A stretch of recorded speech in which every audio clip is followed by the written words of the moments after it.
তুই আমার সাথে উপরে শো, নয়তো আমি তোর সাথে নিচে শুইবো। আমি এটাই চাইছিলাম। তোমার যা ইচ্ছা করো। সুবর্ণা আমার পাশে বালিশ দিল আর গিয়ে কাপড় চেঞ্জ করলো। সুবর্ণা এতক্ষণ সালোয়ার কামিজ পরা ছিল, সেগুলো চেঞ্জ করে একটা লেহেঙ্গা আর হাতাকাটা গেঞ্জি পরলো। তাকে অনেক সুন্দরী লাগছিল। সুবর্ণা আমার পাশে শুয়ে পড়ল আর পিছন থেকে জড়িয়ে ধরলো আর আমার ঘাড়ে মাথা রাখলো। সুবর্ণা বলল, সাকিব এদিকে ফির। কেন? আরে ফির না। ওকে।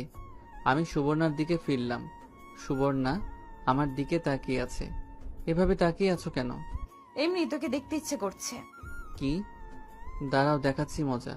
এই বলে আমি সুবর্ণাকে কোলে তুলে নিলাম। সুবর্ণাও আমার গলায় ধরল। আমি তাকে বিছানায় নিয়ে ফেললাম। আমিও তার পাশে শুয়ে পড়লাম। সুবর্ণাও আমাকে জড়িয়ে ধরল। আমিও আমার সুবর্ণাকে জড়িয়ে ধরলাম এবং তার কপালে চুমু খেলাম। ভাবলাম, আসলে সুবর্ণা আমাকে সত্যি মনে হয় খুব ভালোবাসে আর আমি তাকে খুবই ভালোবাসি। এতদিন কি হয়েছে জানি না। এখন থেকে নিয়ত করলাম তাকে সবসময় আগলে রাখবো। সে আমার জন্য অনেক কষ্ট সহ্য করছে।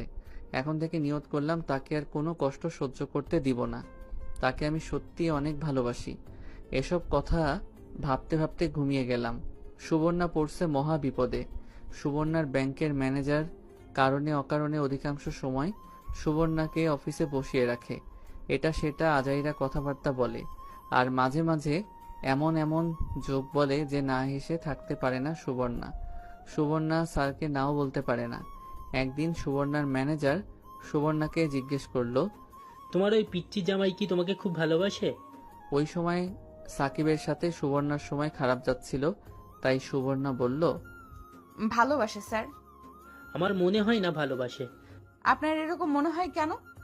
দেখো, সব আমরা পিছনে ফেলে এসেছি, সব বুঝি আমরা। যদি তোমার ভালো না লাগে তাহলে তুমি তাকে ছেড়ে দাও। সুবর্ণা তখন আর কিছু বলে নাই। বাড়িতে এসে আম্মার সাথে রান্নাঘরে কাজ করতেছে। আম্মা মানে সাকিবের মা জিজ্ঞাসা করলো, মা, তুমি এরকম সব সময় মুখ গোমড়া করে থাকো কেন? তেমন কিছু না আম্মা। আমি সব বুঝি মা, জানি তোমার সাথে সাকিবের সময় ভালো যাচ্ছে না। মা, এখানে আমাদের কিছু করার নেই। একে তো আমরা তার অনুমতি ছাড়াই তোমাকে তার সাথে বিয়ে দিয়েছি। এখন যদি তাকে গিয়ে কিছু বলি তাহলে সে সম্পূর্ণ দোষ দিবে আমাদের। সুবর্ণা কেঁদে দিল এবং আম্মাকে জড়িয়ে ধরে কেঁদে কেঁদে বলতে লাগলো, আমি জানি আম্মা, সাকিব একদিন আমাকে ঠিক বুঝবে, আমার গুরুত্ব বুঝবে। সে খুব ফ্রেশ মাইন্ডের ছেলে। আমার মনে হয় তোমাকে সে খুব ভালোবাসে। একটু ধৈর্য ধরো মা। আমি তাকে খুব ভালোবাসি আম্মা। আমি জানি মা, এখন কেঁদো না। আর শোনো, সামনের মাসে আমরা এই ফ্ল্যাট ছেড়ে দিয়ে নতুন ফ্ল্যাটে চলে যাব। না আম্মা, আপনারা যান। সাকিবের সাথে ঝামেলা শেষ করে আমরা আসব, আর এই ফ্ল্যাটের ভাড়া আমি দিব। কেন মা, শুধু শুধু অপচয় করবা?